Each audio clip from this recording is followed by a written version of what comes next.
Se o meu coração, incircunciso coração, se quebrar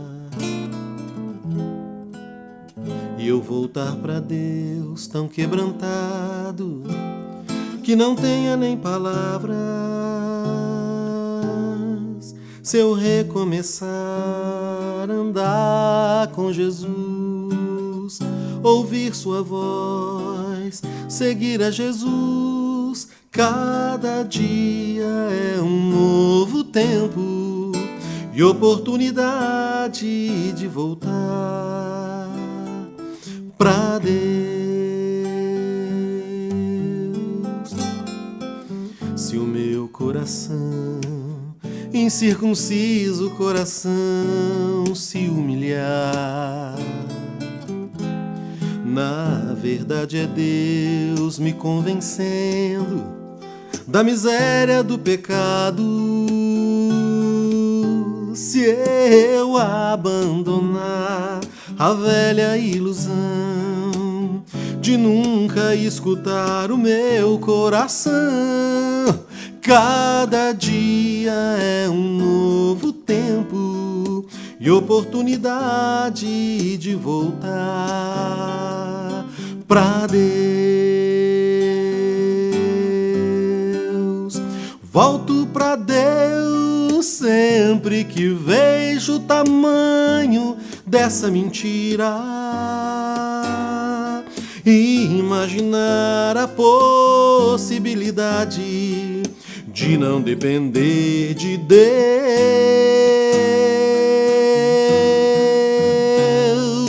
Volto pra Deus e esqueço o cansaço no abraço que não se esvai. Volto pra Deus cada vez que eu oro, então chamo, eu chamo, chamo, chamo Deus de Pai. E volto pra Deus e esqueço o cansaço no abraço que não se esvai. Volto pra Deus cada vez que eu oro, então chamo, eu chamo, chamo, chamo Deus de Pai,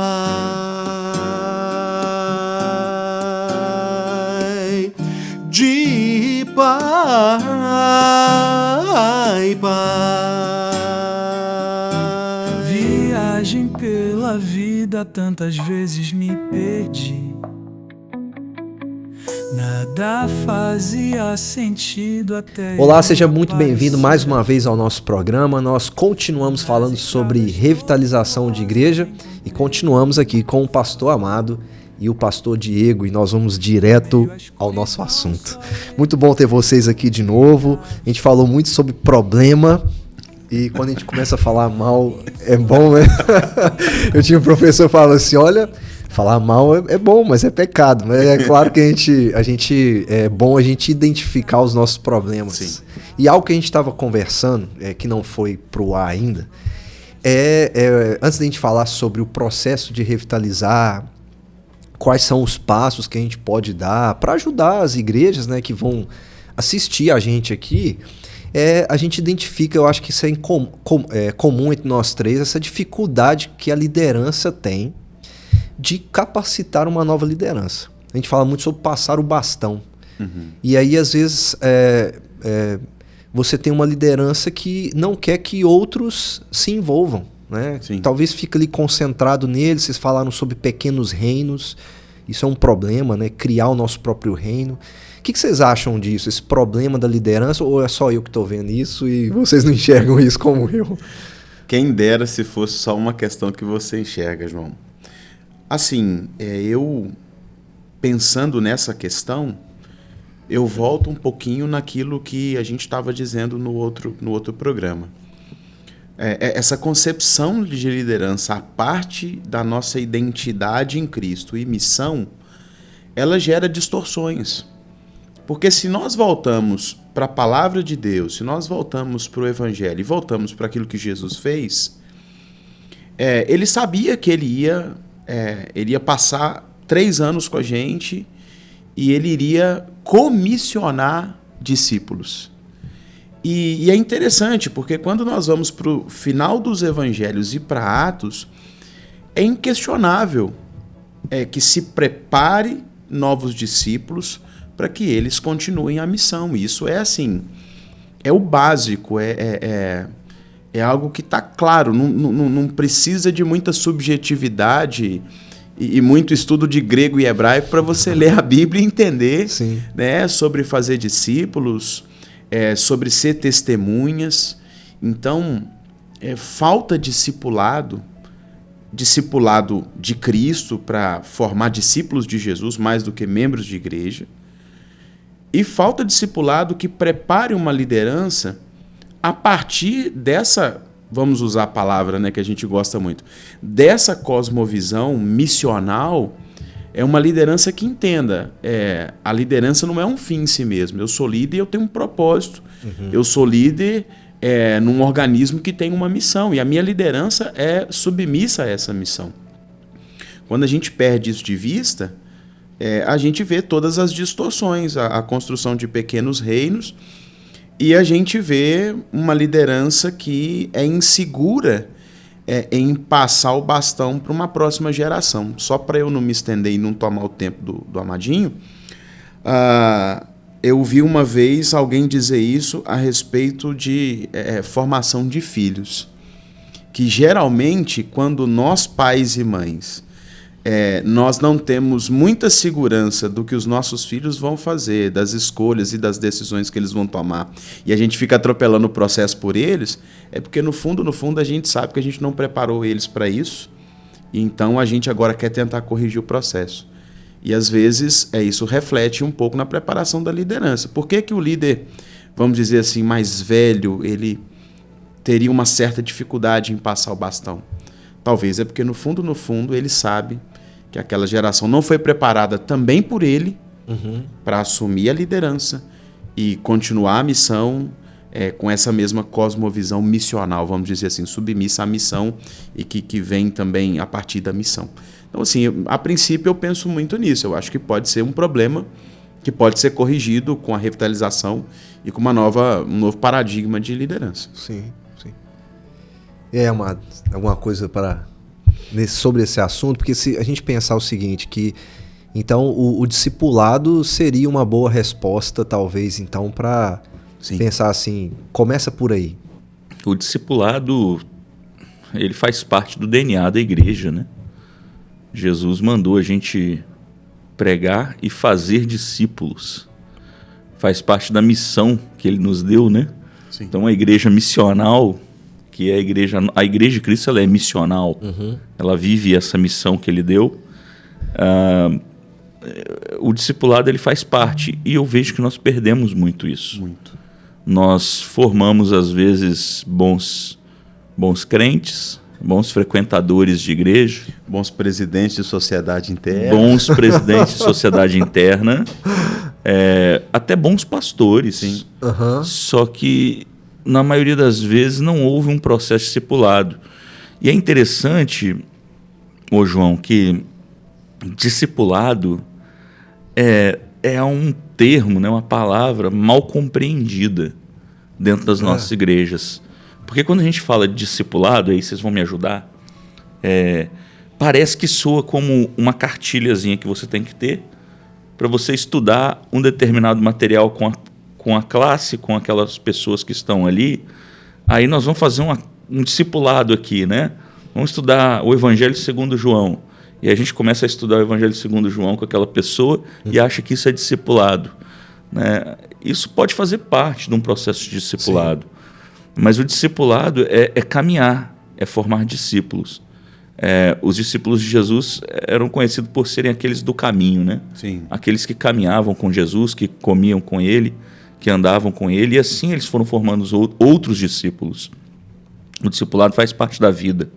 É um processo gradativo, né? Você compartilhar a vida com outra pessoa, compartilhar o evangelho, compartilhar o que você sabe como princípios de uma boa liderança, suponhamos.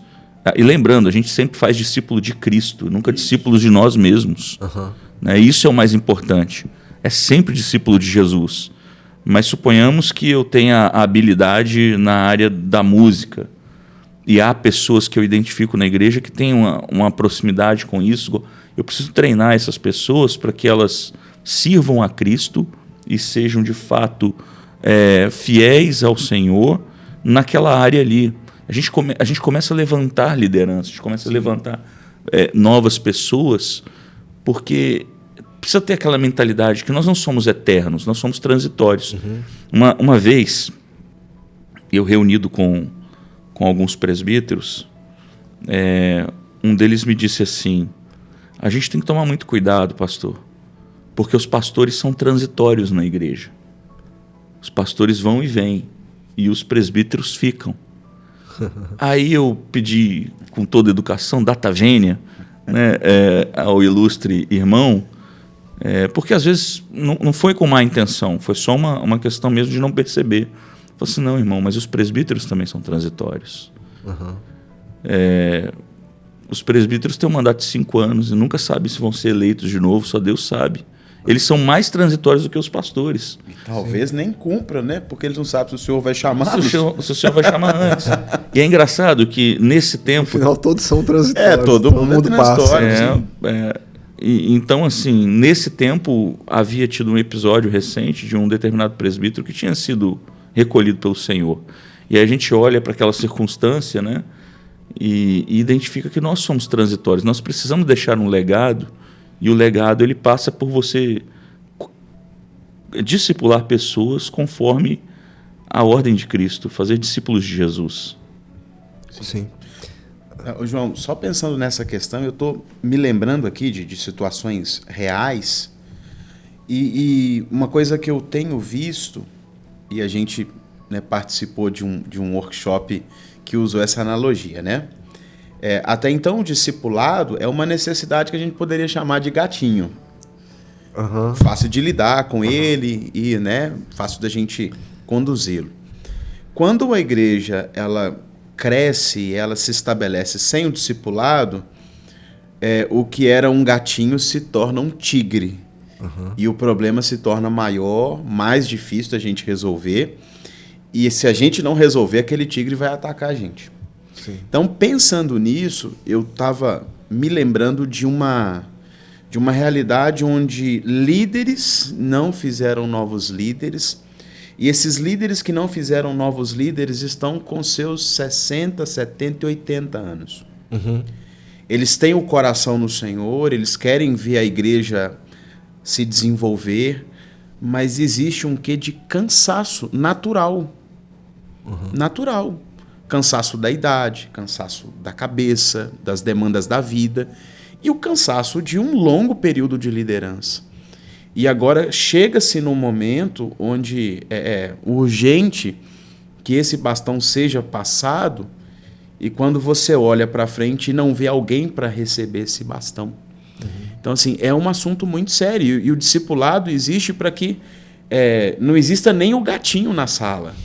Né, para que tudo aconteça da maneira como o Senhor da igreja quer que aconteça.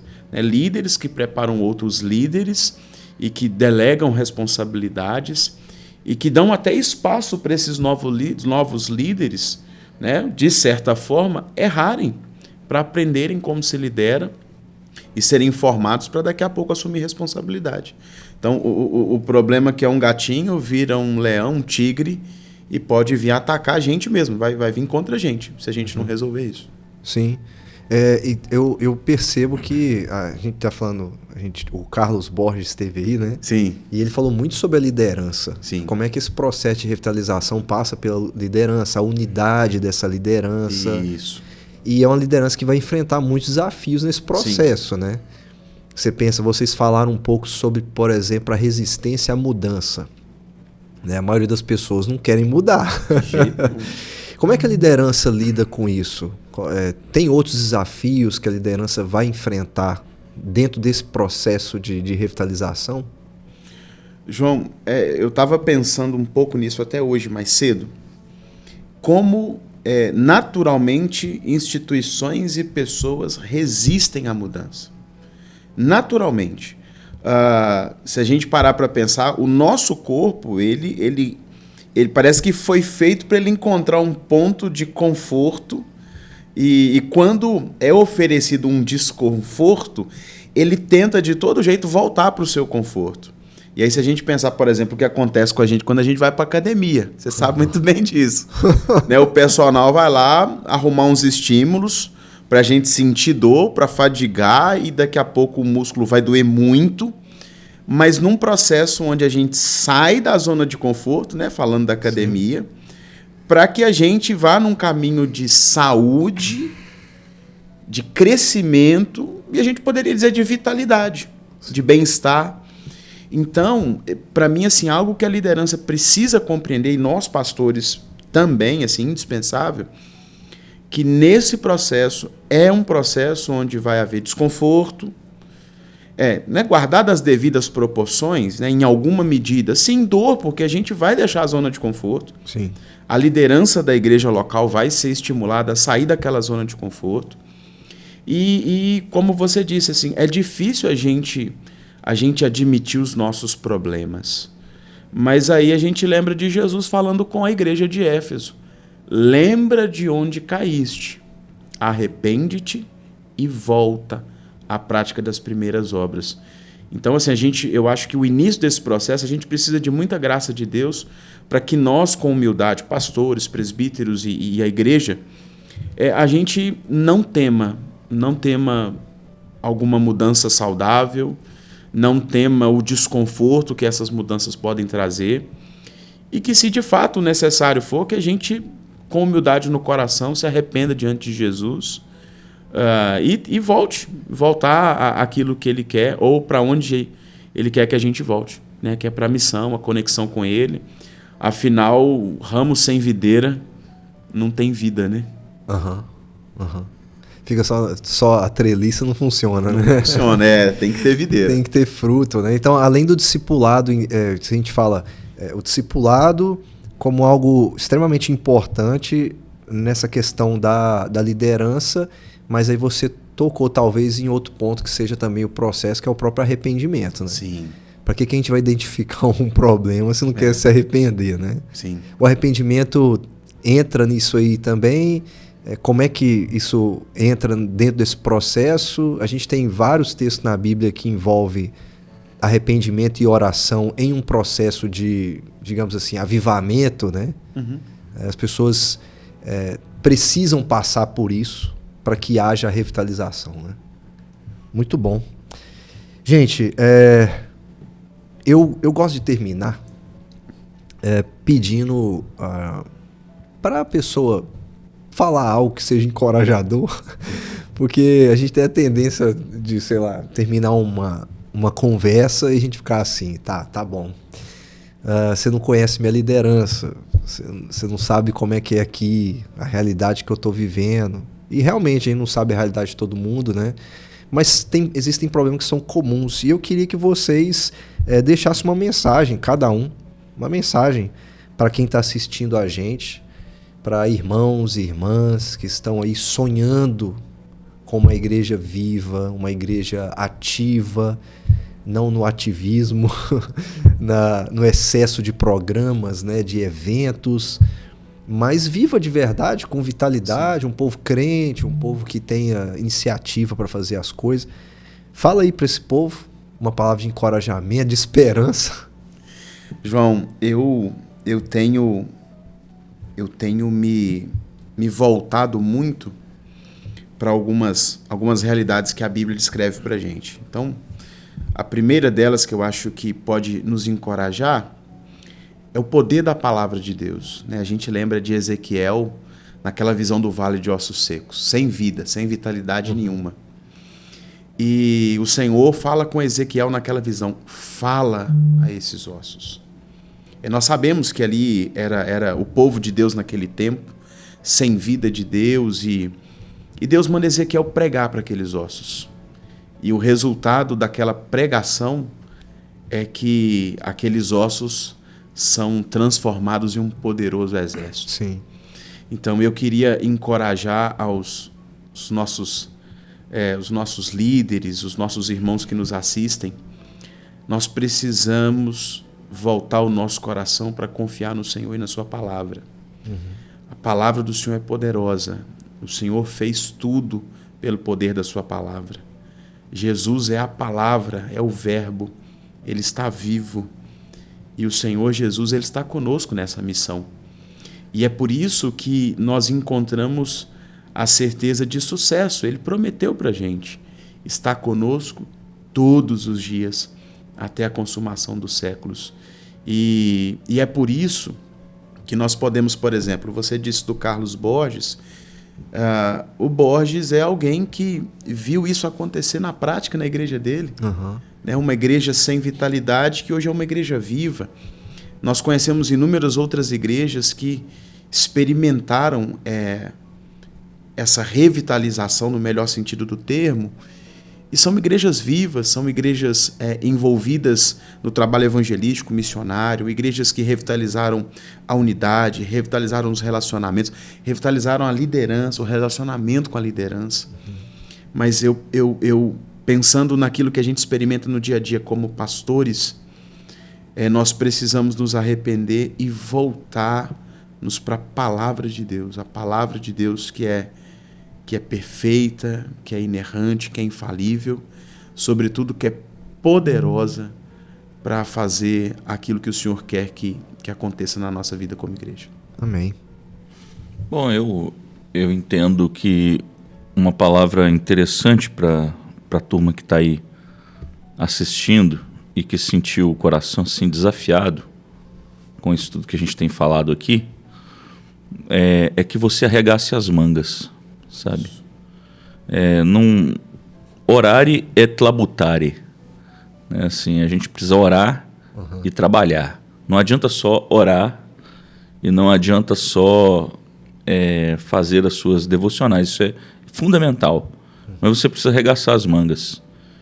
E o que eu tenho muito visto, e isso aqui não é uma crítica, é só uma constatação, a gente vê muitos líderes que estão desmotivados, e essa desmotivação acaba trazendo uma paradeira, Sim. uma estagnação. É hora de levantar da cadeira e fazer. Você tem os campos estão brancos para colheita. Tem gente aí que vai ouvir o evangelho através da sua boca, né? Então é hora de levantar mesmo, de mover. Faz a igreja precisa viver, precisa experimentar coisas novas, sabe? Nós estamos fazendo um trabalho aqui no presbitério, que faz parte desse mover desse ano nosso de revitalização e plantação de igrejas, conduzido aí, né, pela primeira igreja, estimulado, né, mas pelo reverendo Jack Stone, que é um trabalho que virá aí daqui uns dias, né? A gente sabe qual que é, não vamos poder anunciar ele agora não. Sem spoiler. Sem spoiler. Mas é um trabalho que vai mover muito. Está envolvendo todas as igrejas do presbitério, e me parece que já tem mais de 30 anos que não tem um trabalho nesse nível, envolvendo todas as igrejas do presbitério aqui em Valadares. Aí você olha para isso e fala assim, meu Deus, não era para estar acontecendo um trem desse. Era para a gente estar fazendo, arregaçando as mangas e fazendo, porque essa cidade precisa ser sacudida pelo evangelho. Existem igrejas que não fazem um trabalho forte de evangelismo, uma ação muito contundente há anos. Fica todo mundo parado. Então é hora da gente arregaçar as mangas. Às vezes você está com um prédio muito bem localizado, às vezes você está num local muito privilegiado, perto da sua casa tem um ponto onde tem muita gente passando ali todos os dias, e você fica assim, minha igreja não cresce, a igreja não cresce, a igreja não cresce. Mas você nunca foi lá distribuir um folheto e um copo d'água para alguém. Sim. Você nunca foi lá dar uma água de coco para os outros na beira de uma caminhada, numa pista de caminhada, e falar assim, olha só, Deus quer te abençoar. Então, tá aí, as estratégias estão aí. Orem e peçam a Deus estratégias para falar de Jesus. Quando a igreja começa a se mover, começa a caminhar nessa direção, as coisas acontecem. É isso que eu gostaria de deixar registrado. Amém.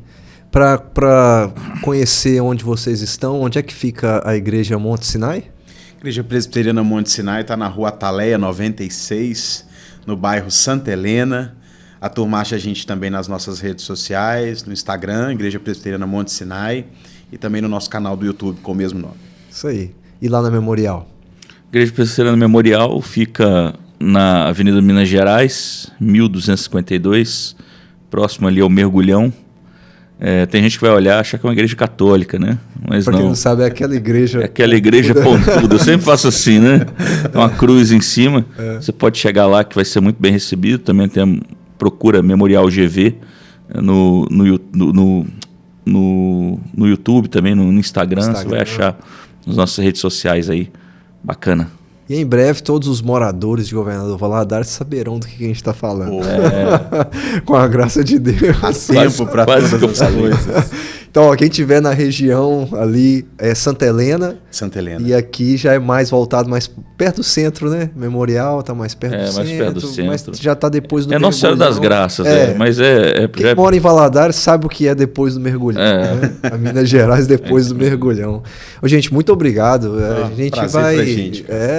A gente vai ter outras oportunidades. Essa não é a primeira, mas não é a última. Se Deus quiser. Amém. Vocês voltam mais aqui. Esse ano Deus tem movido aí o presbitério nesse sentido, as nossas vidas também.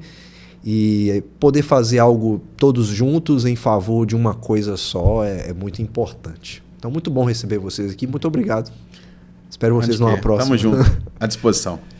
E você ficou com a gente até aqui.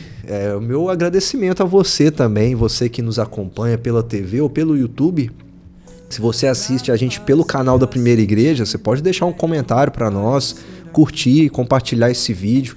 Aquele amigo que você conhece, que está precisando talvez de ouvir aquilo que você acabou de escutar aqui. E no próximo programa nós vamos conversar com um pastor que também está passando por esse processo com a sua igreja e por isso você não pode perder. Eu te espero então no próximo programa. Deus te abençoe e até a próxima. Você deseja entrar em contato conosco, nos enviar uma pergunta ou até mesmo seu pedido de oração? Basta enviar uma mensagem para o número de WhatsApp que está aparecendo na sua tela. Você também pode nos fazer uma visita e acompanhar as nossas atividades através das nossas redes sociais.